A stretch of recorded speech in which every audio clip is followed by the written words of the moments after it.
ஒரு போதகர் காட்டு வழியே நடந்து வந்து கொண்டிருந்தார். அப்போது ஒரு மனிதன் அங்கிருந்த மரம் ஒன்றில் கயிறு ஒன்றை மாட்டி சுருக்கு போட்டுக் கொண்டிருந்தான். ஒரு சில வினாடிகளில் அவன் கழுத்தை அதனுள்ளே நுழைத்து தூக்கில் தொங்க தயாரான போது நில் என்று கம்பீரமாக உத்தரவிட்டார் அந்த போதகர். அவன் கண்களில் இருந்து கண்ணீர் பெருக்கெடுத்து ஓடியது.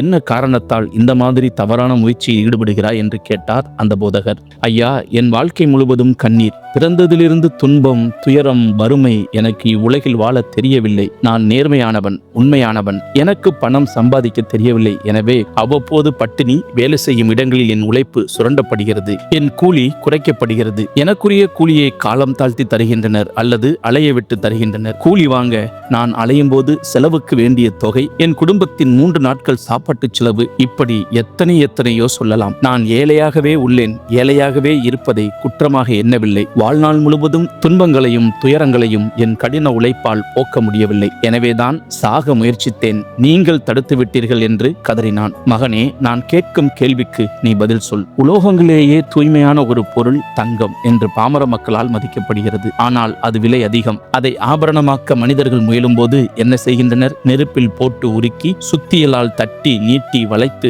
பின் சிறு உளியினால் செதுக்கப்படுகின்றன. மீண்டும் நெருப்பில் இட்டு காய்ச்சுகின்றனர். சாதாரண உலோகமான தங்கம் மற்ற உலோகங்களை எல்லாம் விட விலை உயர்ந்தது, தூய்மையானது என தெரிந்திருந்தாலும் அதை எவ்வாறெல்லாம் பாடுபடுத்துகின்றனர். பயிர்களில் இனிமையானது கரும்பு என்பது உண்மைதான். அதைத்தான் நசுக்கி கசக்கி பிழிந்து சாரெடுத்து பின் வடிகட்டுகின்றனர். ஆகவே நாம் இதிலிருந்து தெரிந்து கொள்ளக்கூடிய படிப்பினை என்ன? நல்லவற்றுக்கும் இப்படிப்பட்ட துக்கமான கவலை தரக்கூடிய அனுபவங்கள் எல்லாம் உண்டாவது சகஜமான விஷயமே. இதனால் விளைவது நன்மையை தவிர வேறு எதுவும் இல்லை. சாதாரணமாக பசுவின் பாலிலிருந்து பெறப்படுவது என்ன?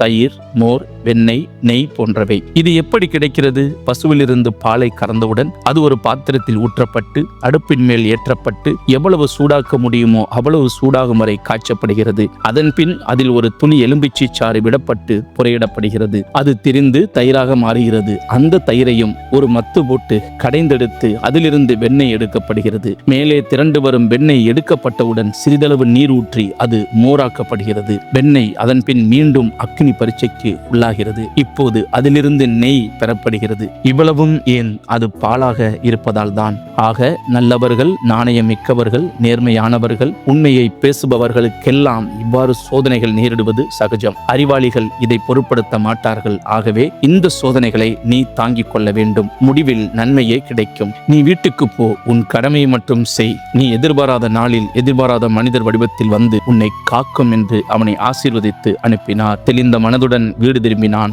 மனிதன். இதைத்தான் பரிசுத்த வேதாகமும் ஏசாயா 1:25 நான் என் கையை உன்னிடமாய் திருப்பி உன் களிம்பு நீங்க உன்னை சுத்தமாய் புடமிட்டு உன் ஈயத்தை எல்லாம் நீக்குவேன் என்று வேதம் சொல்கிறது. இப்படி நம்முடைய வாழ்க்கையில் இருக்கிற எல்லா காரியங்களையும், கஷ்டங்களையும், துன்பங்களையும், வேதனைகளையும், வலிகளையும் எல்லாவற்றையும் சுமந்து தீர்க்கிற நாம் தேவனிடத்தில் நம்மை ஒப்புக் கொடுக்கும் போது அவர் நம்மை சுத்த பொன்னாக மாற்றுகிறார். கர்த்தராகிய இயேசு கிறிஸ்து தாமே உங்களை ஆசீர்வதிப்பாராக.